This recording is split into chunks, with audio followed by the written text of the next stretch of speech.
I can hardly stand it. All right, first things first. My bag is an Urban Gear U220, and it's made by a company called Nanu. Now, they are based in Orlando, Florida, right up the road from us.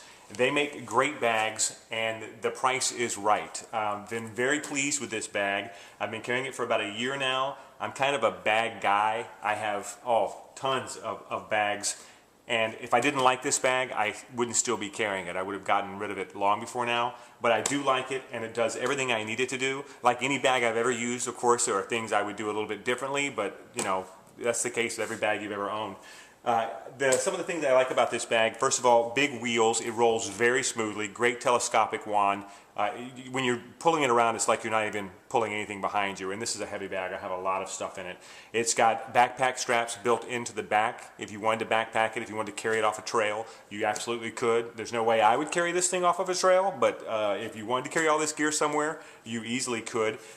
Without a doubt, the best thing, though, for me about this bag is the tripod pouch on the side. There are so many bag manufacturers who don't put tripod pouches on their bags, and I just don't understand it. I really don't. We need a tripod pouch. I would really like it if there was one on both sides of the bag, but I'm happy to get one on one side of the bag. When I go to events, I carry this whole bag with all my gear when I'm shooting a wedding, say, or a bar mitzvah, and I carry 3 tripods with me. Now, one of the tripods I can't show you right now because it's holding up the video camera that is filming this little soiree, but it's a big Manfrotto tripod, very heavy duty. It has one of those ball grip heads on it, so you can just grab it, move your camera where you want it to go. When you let go, it locks down solid, holds your gear rock solid, nothing ever wavers, nothing ever moves. I love that tripod. It'll last forever. They're not cheap, but a good tripod like a Manfrotto with a good ball head will last you longer than 4 or 5 cameras. So it's really worth the investment to get a nice tripod. Don't get one of those cheap ones. Go ahead and spend the money, get a good one, and then you're done. You don't have to buy another tripod again as long as you live. The other 2 tripods I carry with me are these 2 right here. This one is another Manfrotto. This is a Manfrotto monopod. And I sometimes use this to steady my camera, depending on what I'm shooting. Maybe if I'm shooting sports or something, I might want to use it to steady my camera. Sometimes if I'm in the back of a church and I'm using a long lens and I really need to get that shutter speed slow, but I don't want to pull out the big tripod, I might use this to steady my camera. But more often than not, what I use it for is specialty shots. And by that I mean I'll extend the thing full length, set the timer on my camera, and then hold it out over a dance floor so it looks down on people from above. Or hold up high in the corner of a room with a wide angle lens so I get a wide shot of the entire room that looks like it was shot from the balcony, even though there is no balcony.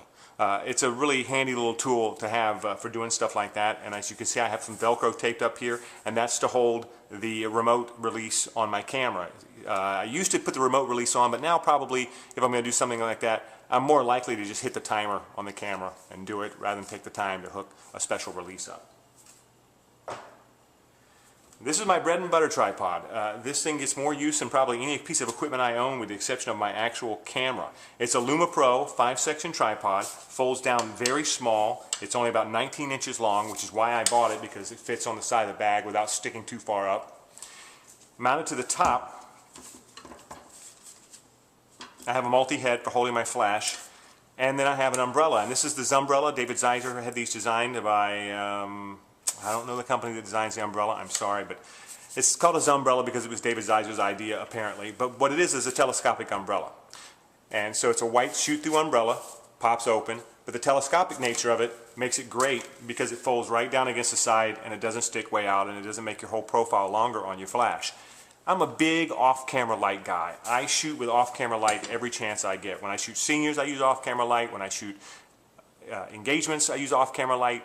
Babies, families, weddings, bar mitzvahs, I'm using off-camera light every chance I get. And this umbrella is used every single time, and so is this tripod. If it's windy and I don't have an assistant to hold my umbrella, then I won't necessarily pop the umbrella up, but the tripod is always in use. All right, let's take a look at the outside of the bag. We'll start with this pouch right here. This is my battery pouch. Not much to say about that. This is an empty bag that I use for putting the batteries in once they've been used. And deep in here, I keep all the batteries. And I carry a lot of batteries. I use in-loop rechargeable batteries. I've been very happy with these batteries. I carry enough for 2 full battery packs for my flashes, plus the 4 batteries I need for each flash, and I have 3 flashes. plus extra batteries for my remotes should I need them. So I carry a lot of batteries. I carry 2 batteries in my cameras, and 1 battery in each camera, and I carry a spare battery for each camera as well. So I have 4 of these with me at all times. I know some people like to put a grip on the bottom of their camera that holds 2 batteries at the same time, but I carry so much stuff sometimes that weight becomes an issue, and very rarely do I ever have to change a battery during a shoot. So I just it's not really practical for me to carry that grip. I think maybe it would be nice to be able to shoot in a vertical and have the buttons right there. That would be nice sometimes, but it's not worth the added weight of carrying, if I'm carrying 2 cameras, 2 extra batteries, it's just too much extra weight. This is my personal pouch right here, and this one doesn't have a whole lot of stuff in it, but this is where I would put things if I was on a shoot that were personal in nature. For instance, if I wanted to put my phone someplace or I wanted to put my keys someplace, I put them in this pouch. So if you're planning to rob me, now you know this is the pouch right here that you want to go straight to get my $22 that I have in my wallet. This way I always know where that stuff is when I need it at the end of the night. I don't have to go looking for it or worrying about it. A few pieces of gear that I keep in here. I have a Pelican case for my cards. This is one of those super sturdy Pelican cases that you can run over with a Mack truck and it won't affect your cards. I love this case, very good, very strong. I keep it lanyarded to my bag. I never have to worry that it's going to fall out. If I'm in a dark room and I'm reaching for cards, I never have to worry that it's going to slip out and fall under a chair somewhere and I'm going to lose it. It's always with my bag. It's great. Shock resistant, rubberized on the inside. It's a great case for your cards. There's a manual that I have in there, probably don't need that. Breath mints. Breath mints serve 2 great purposes. First of all, anybody? They make your breath minty, that's right. And the second great thing about breath mints is you make an instant friend every time you offer a breath mint to somebody. Whenever I'm at an event, and my disc jockeys will tell you this, I always introduce myself by offering them a mint. People love you when you offer them a mint. You instantly have a good favor with them. If you say, hey, how you doing? I'm the photographer. You want a mint? It works like a charm. I know it sounds hokey, but they always go, oh yeah, thanks. You know, it's just a nice opener for meeting those people. This is a neutral density filter that I carry just in case I need it, and I've never really used it that much, but on rare occasions, if you're shooting in the beach here in Florida and you really got to knock the sun down, I've got a neutral density filter for that. Business cards are kept in here. Oh, and last but not least, I keep a multi-tool. Again, this goes back to my anal nature. I like to have everything I might possibly need with me at all times, and should I need to fix or repair anything or cut anything, I've got a multi-tool at all times with me. Also, very handy if you have to kill a hobo.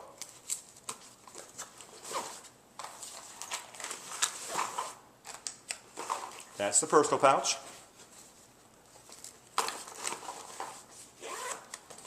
And the big main pouch is mostly modifiers. However, I do have my light meter in here. I probably shouldn't carry my light meter in my bag. I never really use it on location. The only time I use it is in the studio. But my thing is that I like to keep all my gear in one spot. I don't like breaking gear into different bags in different places because I'm paranoid and I'm afraid that I'm going to go to do a gig and discover that I left some small vital piece of equipment in my other bag or in my studio. So I tend to try and keep everything in these bags, and then if I have to go in my studio and do some stuff, I grab this bag and I have everything I need. I don't have to go looking in drawers or boxes. Where's my light meter? Well, it's in my bag. It's always in my bag. It just makes it easier that way. I keep extra bungee cords in here. I keep Velcro in here. And I keep a couple of light modifiers. This is a snoot. If I need to snoot my flash, I can snoot my flash. This is a bounce card. I have a bounce card that I use, a dim bounce card in my bag, but this is a backup bounce card. If my bounce card breaks, I have to have a backup. And this is a LumaQuest 3 softbox, which I sometimes use on my off-camera flash when I'm on location. I like to use the umbrella whenever I can to shoot through. But if I'm in tight quarters or a windy environment and I'm a little worried about the umbrella, then I'll just use the LumaQuest softbox. Are you enjoying yourself so far? It's fun, isn't it? In the big pouch on the underside of the bag, I keep what I call my gunslinger rig, which is a Black Rapid dual sling. It goes over your shoulders and it holds 2 cameras at the same time, and I wear this during the ceremony. And then typically after the ceremony, when I go back to just carrying 1 camera, I just keep this on anyway. and just carry one camera and let the other little thing hang free on the left-hand side, it's more comfortable than just a one-strap sling. Because of the way it disperses the weight across your shoulders, 7 hours carrying a camera, this is more comfortable. So what happens a lot of times is I start with just my single sling when I'm shooting the prep stuff. And then right before the ceremony, I'll switch into the dual sling. And then after the ceremony, I'll just keep the dual sling on and I'll switch back and I'll switch to one camera, but let the dual sling take that weight and distribute it across both shoulders. Now, one of the things about the Nanu bags that makes them unique is that they have an inner pouch to their bags. It's actually a bag within a bag. And I think that the idea behind this when they designed the bags was they wanted to make it so that you could take all your gear out of the bag in one smooth motion, and then you had a big empty bag that you could use for something else. Now, of course, I use my camera bag just for carrying my camera equipment, so I have no reason for that. But if you were just starting out, if you were a college student, right, this could be very handy because you could take all of your gear, if this is zipped up,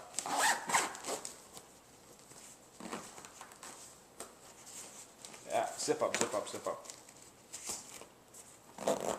Well, you get the idea. I'm not going to take the time to do it. But if this is zipped up, you can grab it by this and you can pull this whole thing right out of the bag and take all your gear right out. And now you have a big empty suitcase, which might come in handy. It's got special little built-in pouches here so you can quick get access to stuff. This might be helpful if it's raining and you want to get to something without opening your whole bag and exposing it to the rain. The bag also comes, by the way, with a big rain hood, which I carry in the back.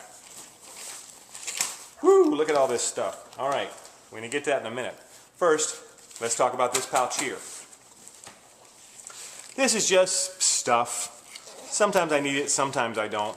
Without a doubt, the most used item in this little pouch right here is this. I love this. I carry one with me at all times. When you're shooting the formal pictures and you've got the little flower girls up there and they're distracted and you can't get them to pay attention to you, walk up to them and hold this in front of their face. They lock onto it like a dog with a bone. They look at it, oh my goodness, what is that you have in your hand, Mr. Photographer? And then you walk back to your camera on your tripod and you hold it right over the camera and they keep staring at it and then you take the picture. I've used this in so many weddings to get a shot where I got the flower girls or the little kids actually paying attention to me instead of being distracted by all the activity at their wedding. I love it.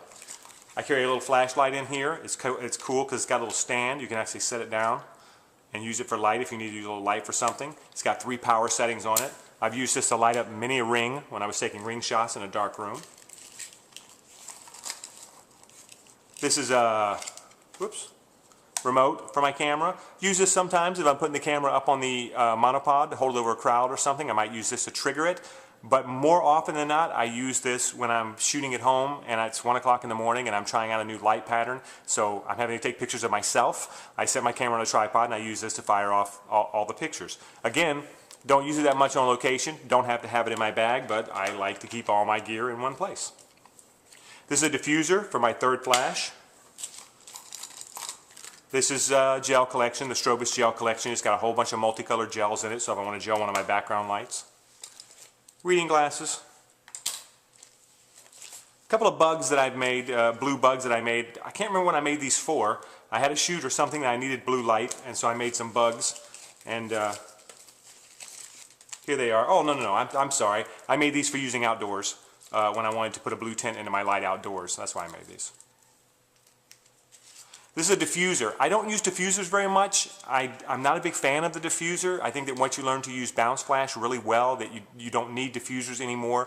But there is a rare situation where you're someplace where you simply cannot bounce your flash and you're going to have to throw the light directly forward. And if that's the case, the diffuser does help a little bit. I was shooting at the Florida Aquarium just last week, and when you're shooting in there, everything is dark. All the walls are dark so you can see the fish, plus you've got the glass of the fish tanks and you can't bounce off that. So when it came time to go around and shoot pictures of people, close-ups, I used the diffuser. It's probably the only time I've used the diffuser all year. This is an extra tripod screw mount for holding a flash. If I have to mount an extra flash to a tripod, I have that. Don't forget, always tape up your mount, because if you don't tape it up, you might short your flash out. And then these are cords to attach my triggers to my flashes. That's what these are.